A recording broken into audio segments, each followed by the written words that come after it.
Les constructeurs mentent sur l'autonomie réelle de leurs véhicules, selon l'UFC Que Choisir. Oh là là, attention, ça rigole pas. Alors, l'UFC Que Choisir a voulu vérifier les affirmations des constructeurs en matière d'autonomie. Le résultat est édifiant. Pour de nombreux modèles, la réalité du terrain est tout autre que ce que prétendent les constructeurs. Pour certains modèles, l'écart est même affolant. L'ID4, qui promet théoriquement 467 km, propose 311 km. Oui, bah alors ça, faut s'en prendre au test WLTP, hein, j'ai envie de dire, c'est pas aux constructeurs vraiment de s'en prendre. Ils respectent un protocole. Maintenant, si le protocole WLTP est pas assez strict, il faut le changer, quoi, encore une fois. Et que dire du NEDC qui était encore pire, hein. Le SUV allemand n'est pas le seul dans ce cas de figure. Du côté des Français, par exemple, la Renault Twingo affiche un écart de quasiment 19%. Alors, l'ID4, c'était 33% d'écart, hein, entre l'autonomie annoncée et réelle. Donc 190 annoncés, 154 réels pour la Twingo.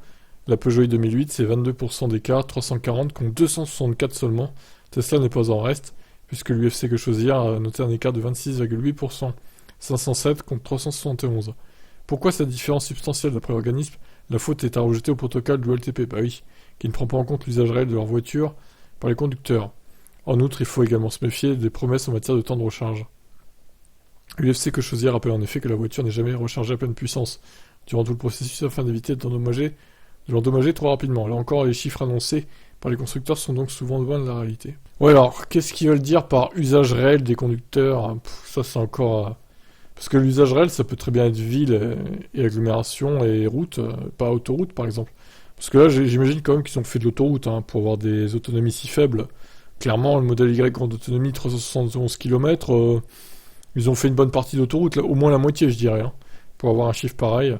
Pareil pour l'ID4, hein. On vient de pas me dire qu'ils ont fait que de la ville et de la route, là, clairement. Bon, je vous laisse commenter cet article, du coup.